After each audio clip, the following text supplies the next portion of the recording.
جب جامعہ فاروقیہ سے فارغ ہو گیا تو جامعہ اسلامی مدینہ منورہ چلا گیا۔ مدینہ منورہ جب چلا گیا تو وہاں سے پھر مجتہد بن گیا، سمجھے، غیر مقلد مجتہد بنا۔ تو پھر یہاں پاکستان جب تشریف لاتے تو ابو حنیفہ پر حملہ کرنا بھی شروع کر دیا کہ ابو حنیفہ نے یہ غلطی کی ہے، ابو حنیفہ نے یہ غلطی کی ہے۔ تو ایک دفعہ صدر میں کسی ہوٹل میں ٹھہرے ہوئے تھے، فون کیا، آپ کو سمجھ میں آیا نہیں آیا مولانا؟ ہاں ملنگو، آپ تو علماء بنی اسرائیل بنیں گے نا، ابھی یہاں سے جا کر کے فارغ ہو جائیں گے کیا؟ کسی جس کی مرضی ہے، جو بھی چاہے، جو بھی دلیل آگے کہ یہ فرض ہے یہ واجب ہے، اس طرح نہیں ہوگا۔ ان کے لیے یہی اصول ہے، اگر دلیل قطعی ثبوت قطعی دلالت ہے تو جانب اس بات میں پھر میں نے عرض کیا کہ فرض کا ثبوت ہوگا، اور جانب نفی کے اندر حرام قطعی کا ثبوت ہوگا۔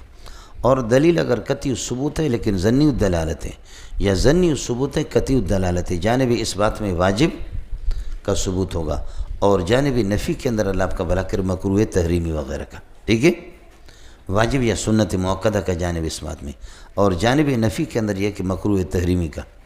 اور اگر دلیل ظنی ثبوت ظنی دلالت ہے، ظنی ثبوت اور ظنی دلالت ہے، سمجھ رہی میں ہے کہ نہیں؟ تو ایسی صورت کے اندر جانب اس بات کے اندر مباح اور مندوب کا اس بات ہوگا، اور جانب نفی کے اندر کراہیت تنزیہ کا ہوگا۔ اللہ کے لیے کچھ پڑھا مولانا ایسا سمجھیں؟ پھر کراہیت تنزیہ اور خلاف اولا، بولو، کراہیت تنزیہ کی یہ چیز مکروہ تنزیہ ہے، اور کبھی آپ کو بتائیں گے کہ مکروہ تنزیہ نہیں بلکہ خلاف اولا ہے۔ تو کراہیت تنزیہ اور خلاف اولا میں دونوں میں فرق یہ ہے، کراہیت تنزیہ جو ہوتا ہے وہ مدلول نص ہوتا ہے، اس پر دلالت کرنے والی نص موجود ہوتی ہے، دلیل اس پر موجود ہوتی ہے صراحتاً۔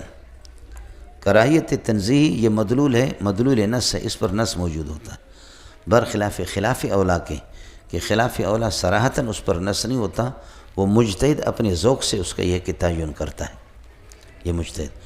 خلاصہ یہ نکلا کہ یہ فرض، یہ واجب، سنت مؤکدہ، سنت غیر مؤکدہ، مکروہ حرام، مکروہ تحریمی، مکروہ تنزیہی، یہ چیزیں ان کے لیے دلائل کے اصول اور ضوابط میں نے آپ سے عرض کیا۔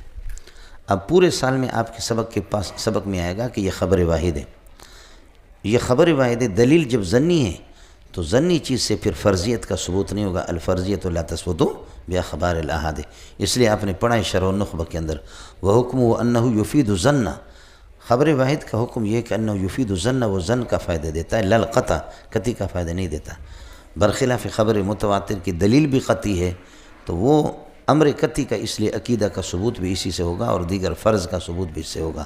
یہ ایک ضابطہ تھا جو اگر آپ کو سمجھ میں آئے تو بڑی اچھی بات ہے، سمجھ میں نہ آ جائے تو آپ کی مرضی، سمجھے۔ ہمارے مولوی صاحب جامعہ فاروقی میں پڑھتا رہا اور میں نے اس کی تربیت کیا کی، میرا بیٹا تھا، سمجھے، لیکن یہ کہ پڑھتے پھر یہاں سے جب جامعہ فاروقی سے فارغ ہو گئے، وفاق میں پوزیشن بھی آتا، ذہین آدمی، سمجھے، ذہین آدمی، وفاق میں پوزیشن۔ جب جامعہ فاروقی سے فارغ ہو گیا تو جامعہ اسلامی مدینہ منورہ چلا گیا۔ مدینہ منورہ جب چلا گیا تو وہاں سے پھر مجتہد بن گیا، سمجھے، غیر مقلد مجتہد بنا۔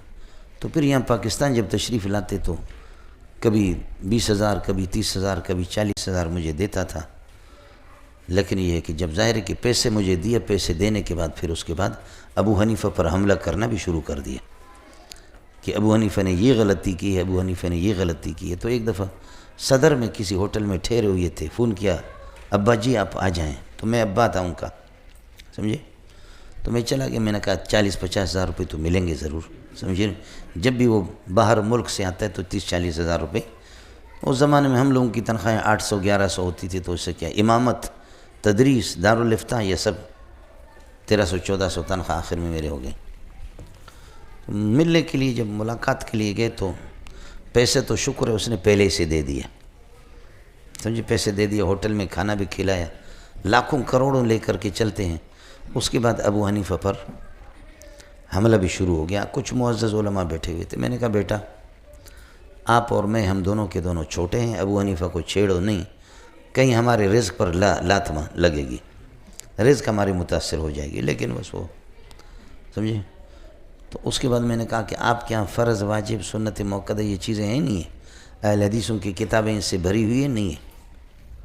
کہا ہے، میں نے کہا کہ یہ چیز جو آپ کہتے کہ فرض ہے، یہ کہتے کہ واجب ہے، یہ کہتے سنت موقد ہے، یہ کہتے سنت غیر موقد ہے، یہ حرام ہے، یہ حرام قطعی، یہ مکروہ تحریمی ہے، یہ مکروہ تنزیہی ہے، یہ ہے نہیں ہے، کہاں ہے؟ تو میں نے کہا ابو حنیفہ پر تو آپ لعنت بھیجیں، شافعی پر لعنت بھیجیں، آپ کیا ہیں، اس کے اصول کیا ہے؟ جو بھی مرضی ہے، سمجھے؟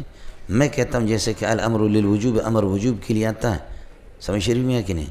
فالآن باشروہن، لہذا بیویوں کو بمبو کرنا واجب ہے؟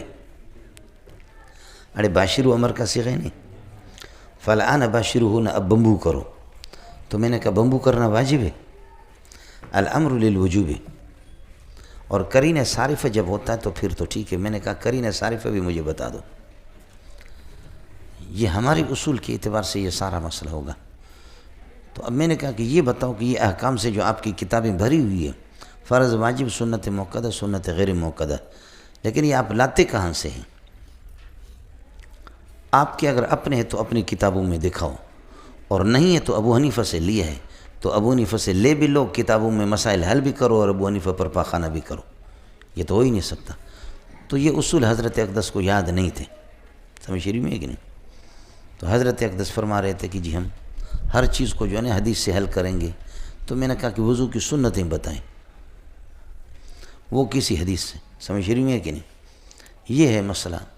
تو ایسا چکرا گیا، غریب ایسا چکرا گیا، تو آخر میں وہ جو لوگ تھے اس کے معزز لوگ وہ ہنسنے لگے مجتہد اعظم پر، مجتہد پر جب ہنسنے لگے، آخر مجتہد سے میں نے کہا کلمے کو مانتے ہو؟ لا الہ الا محمد رسول اللہ، کہا ہاں۔ میں نے کہا یہ کہاں ہے قرآن حدیث میں؟